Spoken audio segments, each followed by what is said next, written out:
ওরা এই দিনটা তোমার সুখের দিন হয় কেমন করে?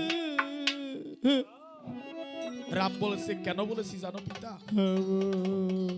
পিতা, এই জগতে কত সন্তান আছে জন্ম নিয়ে ভূমণ্ডলে তারা পিতার চরণ দর্শন করতে পারে না।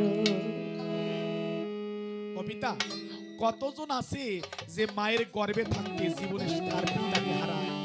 এমন কত সন্তান আছে? পিতা, দুর্ভাগ্য তার জীবনে যে সন্তান জন্ম নিয়ে জগতের পরে পিতার চরণখানা দর্শন করতে পারে না। তাদের মতো অভাগা জগতের মুখে কেউ থাকে না। পিতা, কারা জানে জানো? যে সন্তান শৈশবকালে জন্মগ্রহণ করে পিতার ভালোবাসা পায় না,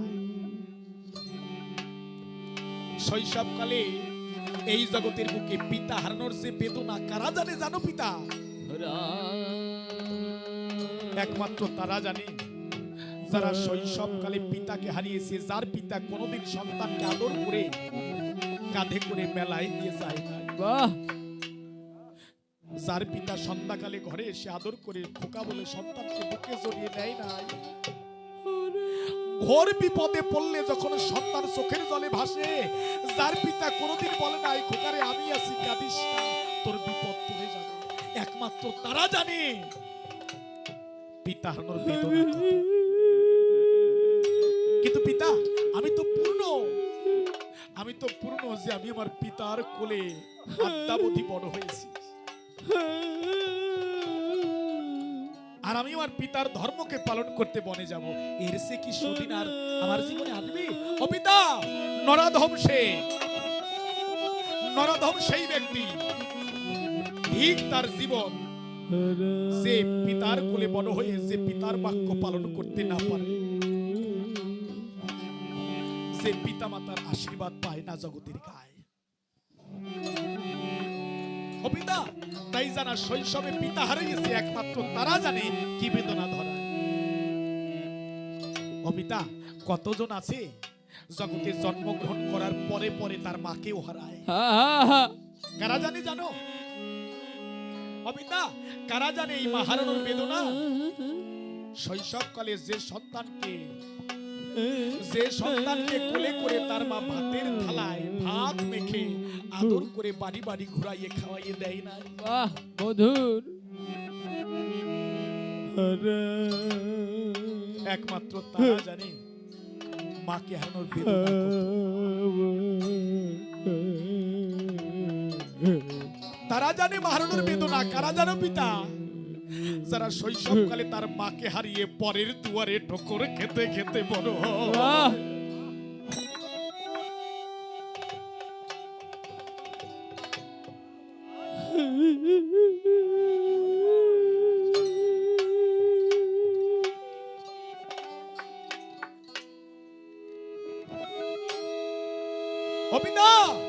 আমি জানি পিতার ধর্মকে পালন করতে গেলে পিতামাতার আশীর্বাদ নিতে হয়।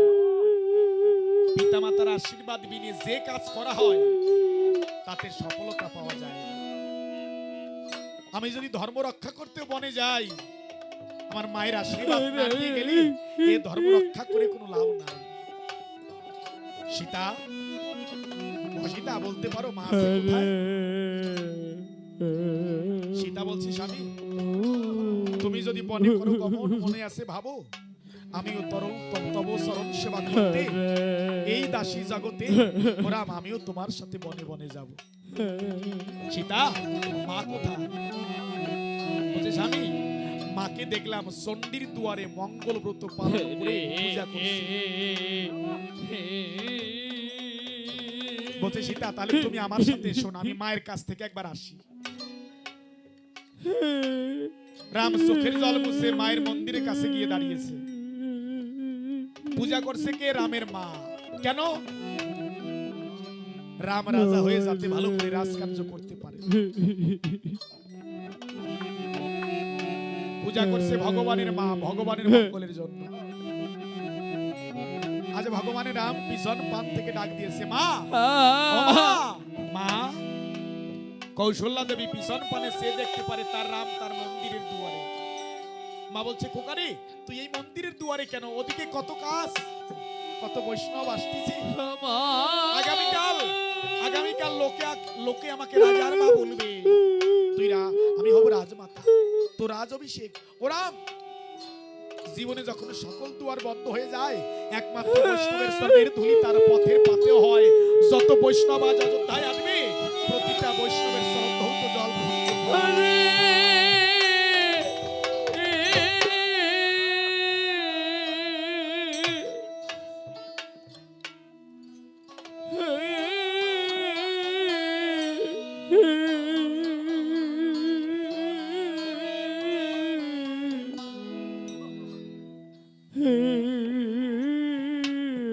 রাম ডাক দিয়ে বলছে, মা ওমা আমি ওদিকেই ছিলাম, হঠাৎ তোমার কথা মনে পড়ে গেল, তাই তোমার কাছে ছুটে এসেছি। কিন্তু মা আমার জানতে মনে লয়, তুমি কেন ওই চণ্ডীর পূজা করছো?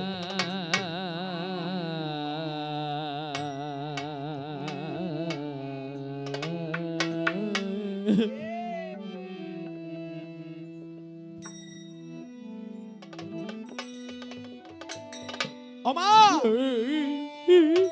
মা তুমি কেন চণ্ডীর পূজা করছো বলো না আমায়।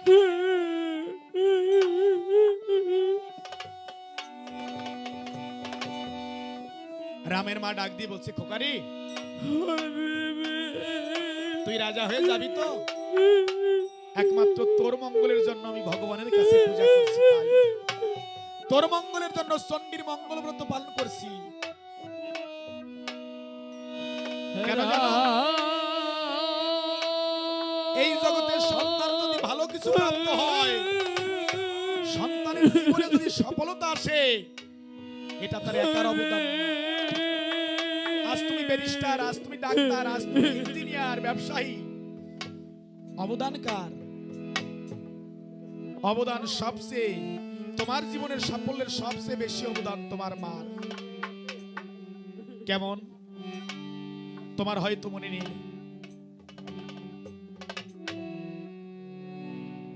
তুমি যখন ছোট ছিলে, তোমাকে খাওয়াতে তোমার মা কতদিন না খেয়ে উপবাস করে রয়েছে। তুমি আজকে ডাক্তার, অবদান কার? তোমার পিতা। কেন তোমার পিতার অবদান সবচেয়ে বেশি?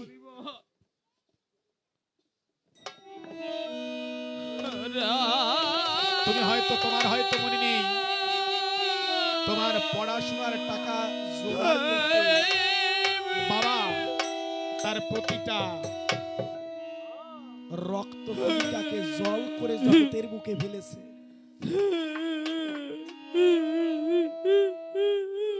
কেমন? বাবা দেখলো হিসেব করে শরীয়তপুর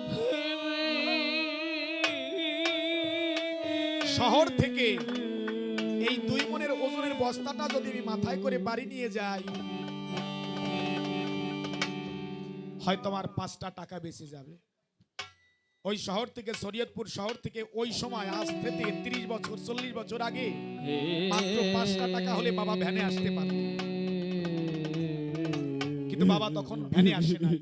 কেন আসে নাই? বাবা বুঝলো যে আমি 2 মণের ওজনের বস্তাটা হাট থেকে যদি বাড়িতে মাথায় করে নিয়ে যাই, তাহলে 5টা টাকা বেঁচে যাবে। আর এই 5টা টাকা যদি বেঁচে যায়, আমার ছেলেটার জন্য খাতা কলম কিনা যাবে। বাহ, মধুর। বাবা সেদিন ভ্যানে আসে না, ওই 2 মণের ওজনের বস্তা মাথায় করে ছেলের জন্য খাতা নিয়ে কলম নিয়ে বাড়ি এসেছে। মা দেখলো হিসেব করে যে কয়টা ভাত আছে আমি যদি খাই, ছেলেটার পেট ভরবে না। কয়দিন পরে ওর পরীক্ষা, ও যদি পেট ভরে না খায়, ও পড়াশোনা করবে কোন জায়গায়? আজ তুমি ব্যারিস্টার, আজ তুমি ইঞ্জিনিয়ার, অবদান বেশি তোমার মা।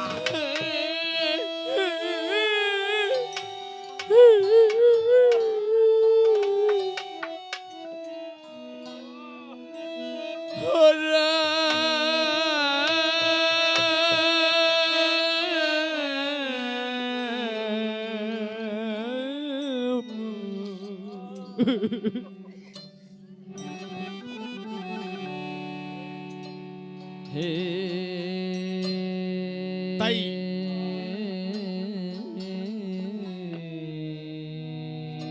একমাত্র মায়ের অবদান যতটুক